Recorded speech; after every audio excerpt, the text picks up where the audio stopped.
Hello friends, तो आज start करते हैं एमटीएस का कुछ क्वेश्चन जो पूछा गया है थोड़ा सा हार्ड शिफ्ट में। देखते हैं, स्टार्ट करते हैं। पहला क्वेश्चन है, कमला अपनी मासिक आय का x% बचाता है जब उसके मासिक व्यय में 20% वृद्धि हो जाती है। ये सब देखिए थोड़ा सा टाइप है कि यदि आय में वृद्धि हो गया, व्यय में वृद्धि हो गया। तो इसका पहले देखिए समझिए, ये दो टाइप का क्वेश्चन होता है। एक टाइप होता है, देखिए समझिए, जो सिंपल होता है। कहता है कि एक व्यक्ति है जो अपनी आय का 20% बचत करता है, 20% खर्च करता है। मैंने इस तरह से कोई एक दे देता है कितना परसेंट बचत करता है, चाहे इतना परसेंट खर्च करता है। तो वहाँ से आपको क्या होता है कि आय,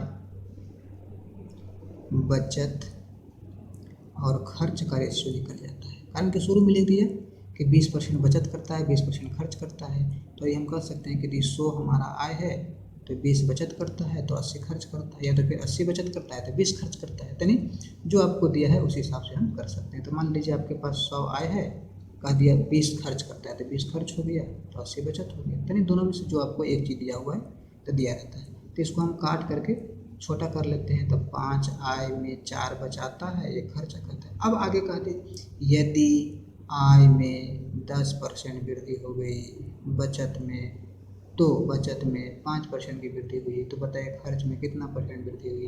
तो इस तरह से क्वेश्चन होता है। ठीक, तो थोड़ा सा समझिएगा। ये टाइप क्या हो गया कि शुरू में आपको बचत या खर्चा दिया रहता है कि इतना परसेंट बचत करता है, इतना परसेंट खर्च करता है। उसके बाद कहता है यदि आय, यानी तब तीनों में आय, बचत, खर्च, तीनों में 2 को दे देगा।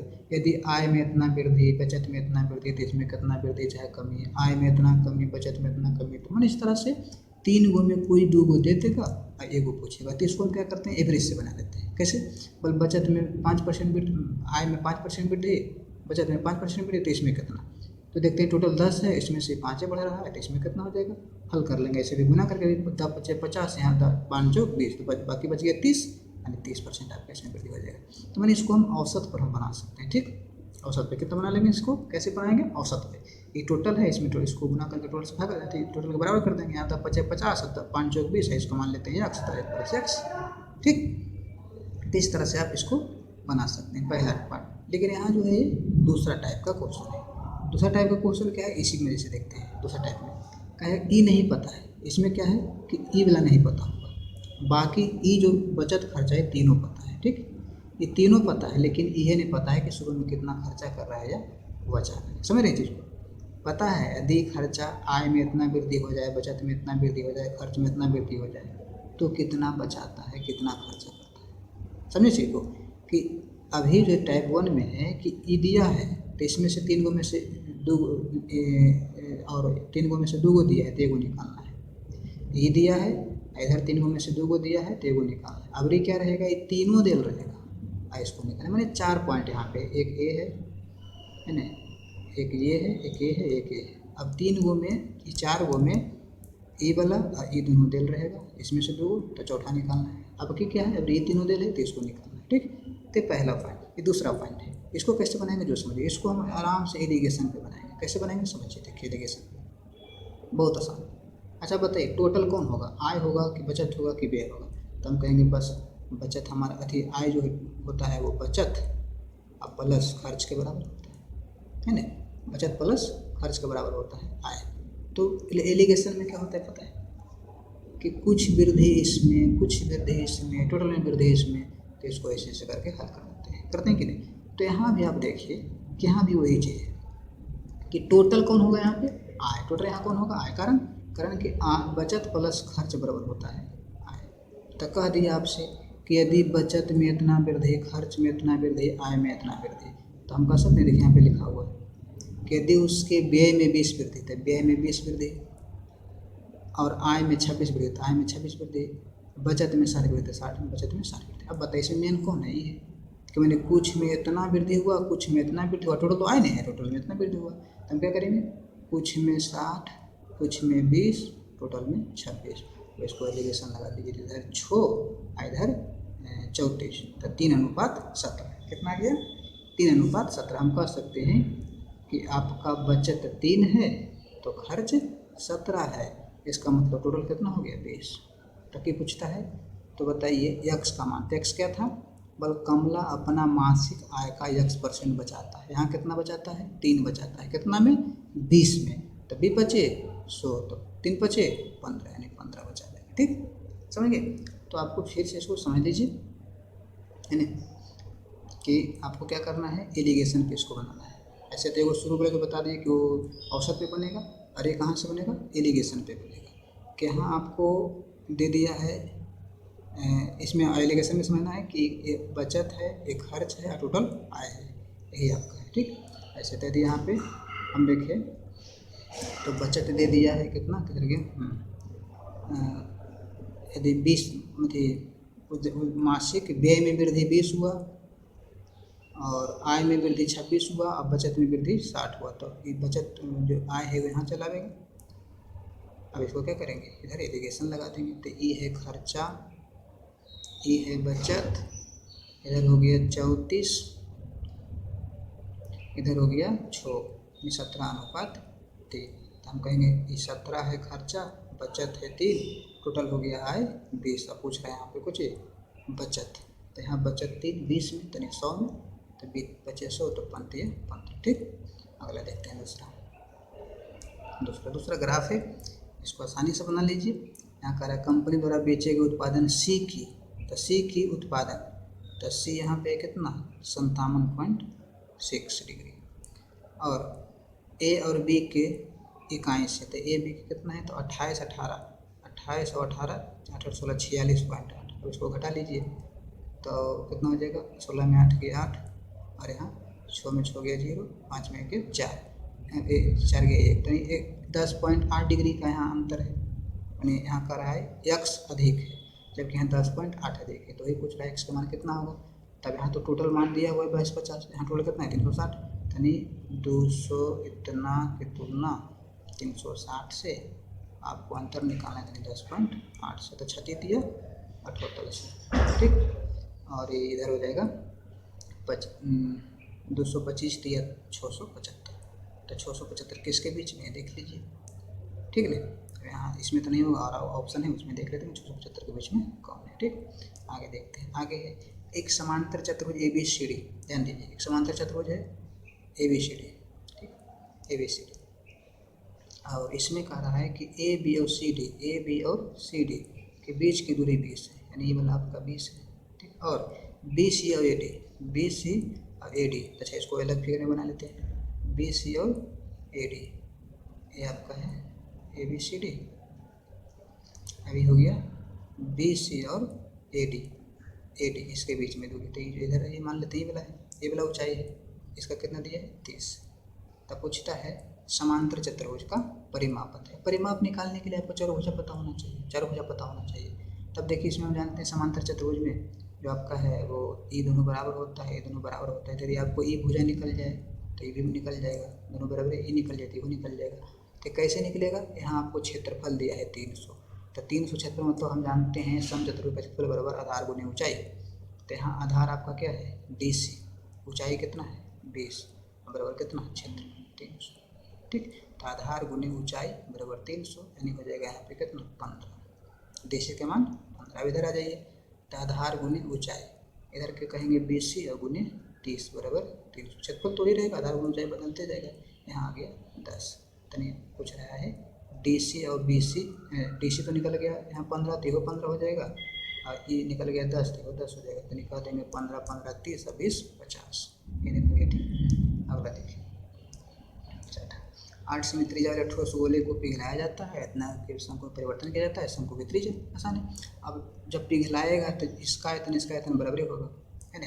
अब अधिक अधिक बीच में गलाने में कुछ कमी आ गया तो बात अलग है, लेकिन यहाँ पे ऐसा कुछ नहीं। तो गोला है तो गोला का आयतन हो जाता है 4/3 πr3, और इसका होता है 1/3 πr²h। ठीक, तो यहाँ पे दिए पाई काट दीजिए, 3 3 काट दीजिए, यहाँ पे बच गया 4, और आर के जगह 8.4 के होल की, और स्क्वायर गुने 8.4 कर देते हैं, और यहाँ है r²।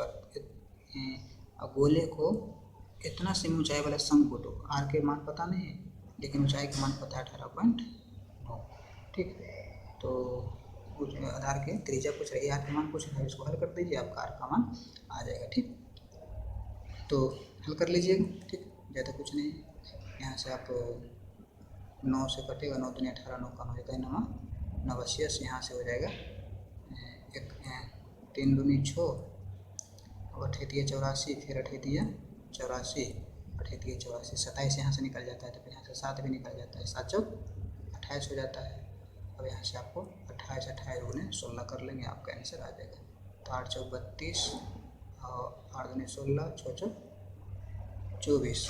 अब यहाँ पे 8 उसका अच्छा रूट भी करना है, यानी तो यहाँ लास्ट में आ गया 4, तो 2 और 8, तो मैंने 2 8 यहाँ मिल रहा है, ठीक है। निहल कर लीजिएगा, आपका आ जाएगा 55। अब कहता है छठा, एक निश्चित कार्य को करने के लिए ए बी की दक्षता 7 छः, ठीक 7 छः। अब कहता है भाई उसी कार्य को 21 दिन में पूरा करता है, एक साथ, तो एक साथ करेगा तो 21 दिन में, तो यहाँ करता है एक साथ 7 छः 13 दिन में, 13 काम करता है एक साथ, तो यहाँ 21 दिन लग रहा है, तो टोटल काम हो गया। अब कहता है बी अकेले 26 दिन करता है, कहीं गया बी की क्षमता छोड़ है, तो 26 दिन करता है, तो हम कह देंगे 26 गुने 6, तो 26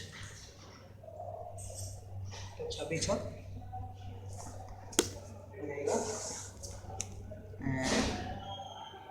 56 मास है ना।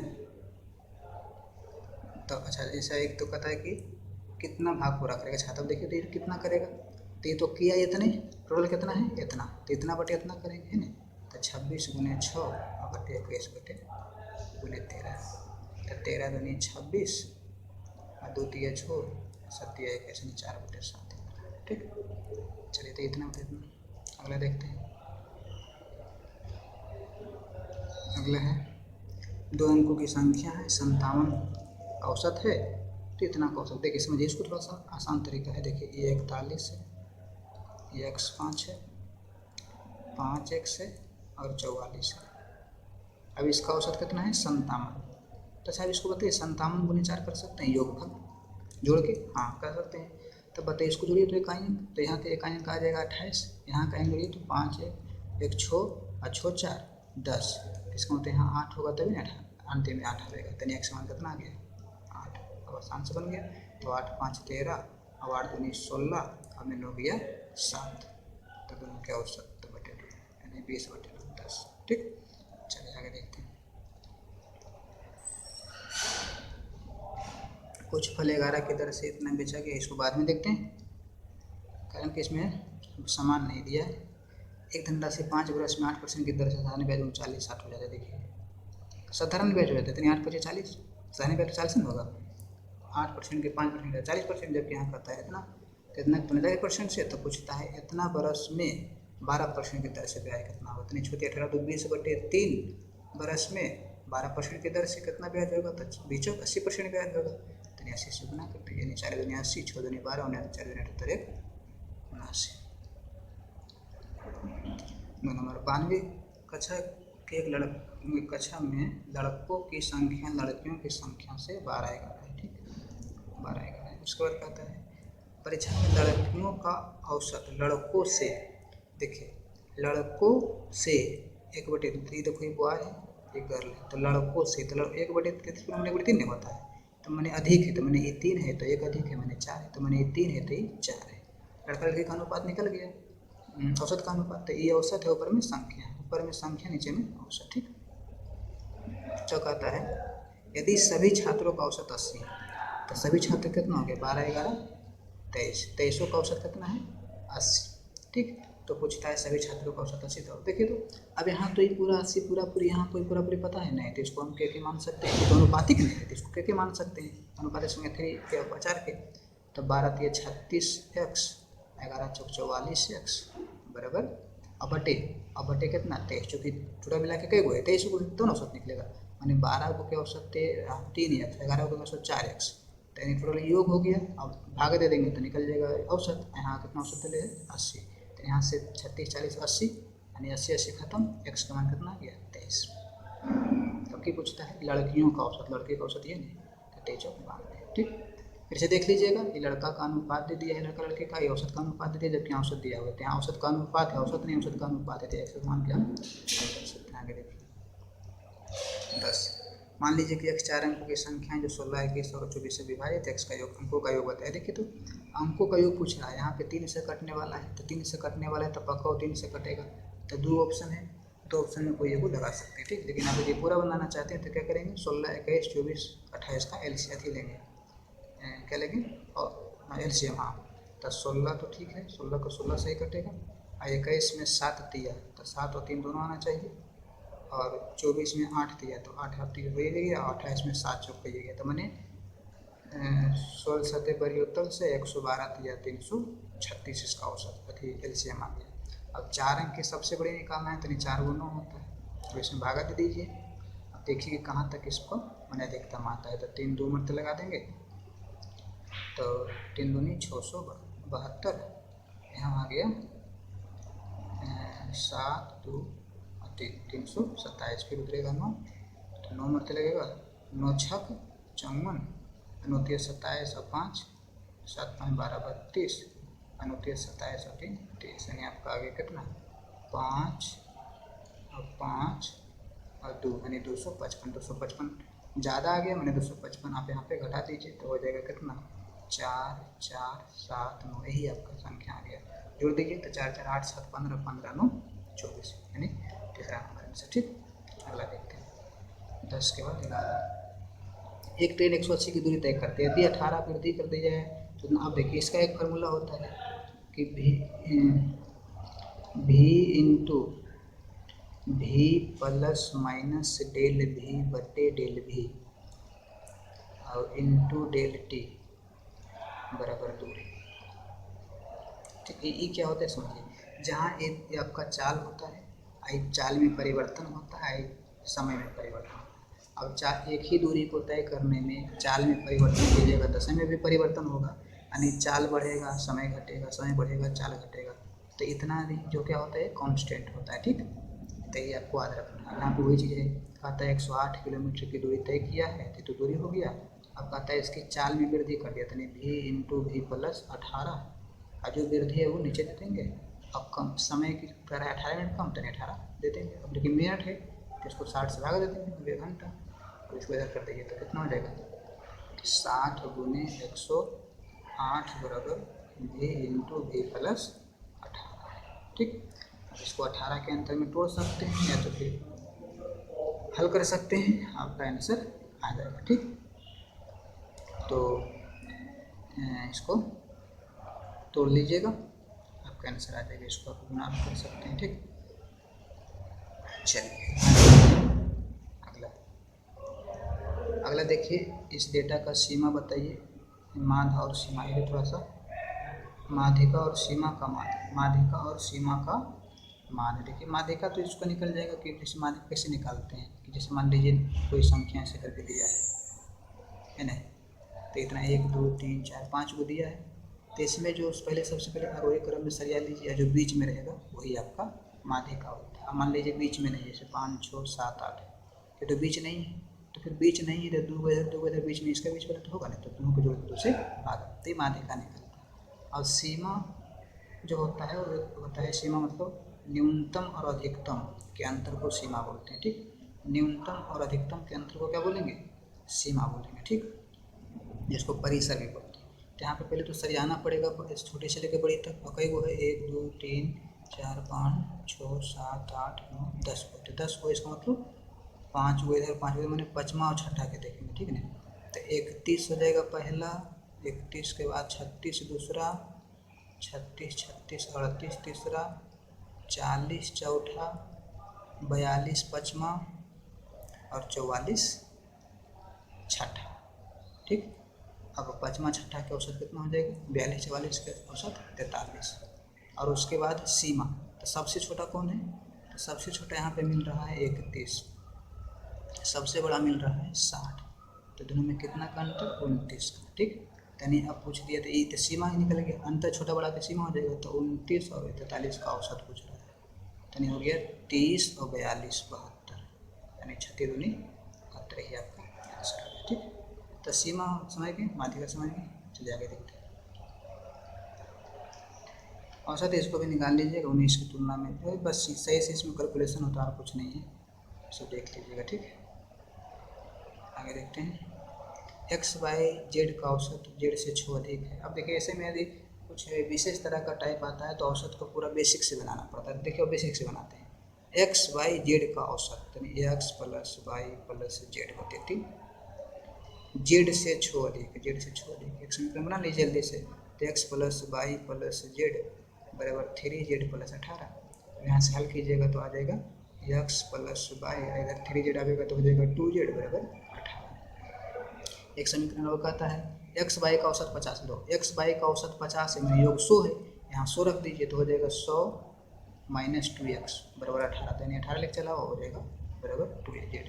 तो यहाँ पे 18 में 2 यानी 50 और 9 यानी 41 आ गई, जेड बराबर 41। अब कहता है यू जेड से 6 कम है, लो तो यू जो है जेड से 6 कम है, तो मैंने 41 में 6 गया 35। तो पूछ रहा है कि यू जेड का औसत, तो मैंने 6 कम मैंने 3 बार लिया, 43 में 3 गया 38। ठीक, चलिए 14 के बाद देखिए, एक पुस्तकालय में मैथ की पुस्तकों की संख्या और फिजिक्स के पुस्तकों की संख्या का अनुपात फिजिक्स के पुस्तकों की संख्या और केमिस्ट्री की पुस्तकों की संख्या अनुपात के समान है। लंबा लग रहा है लेकिन बहुत आसान है। तो एम बटे पी बराबर पी बटे सी, यहाँ तक कोई दिक्कत नहीं, यानी एम सी बराबर पी एस। यहाँ तक अब कहता है यदि 144 पुस्तक, बारिश आ रहा है, बारिश से उसमें क्या कर रहा है, देखिए तो यदि 144 गणित की पुस्तकें, देखिए 144 है, 144 गणित की पुस्तकें और 100 रसायन की पुस्तकें हैं, तो फिजिक्स की पुस्तकें कितना हो जाएगी, रूट कर दीजिएगा, तो 12 दहें 20 80, तो फिजिक्स की पुस्तक निकल गई। अब सब निकल गए, मैथ के 144, केमिस्ट्री के 100, फिजिक्स के 120। तो पूछता है तो गणित और भौतिक, तो गणित और भौतिक तो 264, 164 प्लस 120 और रसायन और फिजिक्स, तो रसायन और फिजिक्स 220 हल कर लीजिए। तो 2×2 = 44, 22 का 22, 22×2 = 44, यानी 12:10 यानी 6:5 काट लीजिएगा। ठीक, अगला देखते हैं। इनमें प्रत्येक को x से घटाया जाता है। देखिए अब इसका हम रेशियो के वीडियो में हम इसको बताए हैं अभी कुछ दिन पहले। तो इतना में x घटा दिया, फिर 50 में x घटा दिया, फिर 23 में x घटा दिया, फिर 22 में x घटा दिया, तो समानुपाती हो जाता है। तो समानुपाती मतलब ये होता है कि बटे बटे। तो इसके लिए हल करने का क्या तरीका है, देखिए इस तरह से, अंतर कितना है 5 का, तो 5x, यहाँ अंतर कितना है 1 का, मैंने 1x, ये दोनों में अंतर कितना हो गया 4 का, यानी 4x। ठीक, उसके बाद यहाँ का अंतर इसमें गुना करेंगे और यहाँ का अंतर इसमें गुना करेंगे। तो यहाँ 4 का अंतर है 23 में, 5 का अंतर है 23 में गुना करें, 23 बचे 15 से, और 1 का अंतर है 55 में गुना करें 55, माइनस प्लस में टेंशन नहीं लेना है। यानी 4x कितना गया 60, यानी 115। अब 15 आ गया, अब उसको यहाँ रख दीजिए कि 3, 7 और 15 का चौथा पूछ रहे हैं, तो दोनों गुना करके 300 भागा, तो 7 × 15 बटे 3, 5 × 15 यानी 7 बचे 35। ठीक, चलिए आते हैं नेक्स्ट में, इसको बढ़िया से समझ लीजिएगा। ठीक नहीं, इसमें कोई विशेष नहीं है, बस आराम से आप इसको इस तरह से करना है कि इसका जो अंतर है तो मैंने 5 है तो 5x, इसका अंतर है तो 1x, ये दोनों में अंतर कितना आ गया 4x। तो 4x बराबर इधर का अंतर इधर से इससे गुना और इधर का अंतर इससे गुना, और अंतर फिर कर लेंगे, यानी 5 × 23 माइनस 23 × 5, सॉरी 5 × 23 हो जाएगा, और 1 × 50, 1 × 50। ठीक, हल कर लीजिएगा। ठीक, चलिए आगे देखते हैं नेक्स्ट। तो कहता है जब ब्याज वार्षिक रूप से संयोजित हो तो एक धनराशि 2 वर्ष में इतना, 3 वर्ष में इतना। तो देखिए अब किस में है पता नहीं, तो मान लेते हैं चक्रवृद्धि ब्याज में है। ठीक, तो 1/6 2 वर्ष में होता है और 3 वर्ष में 1 2 7 7 7.6।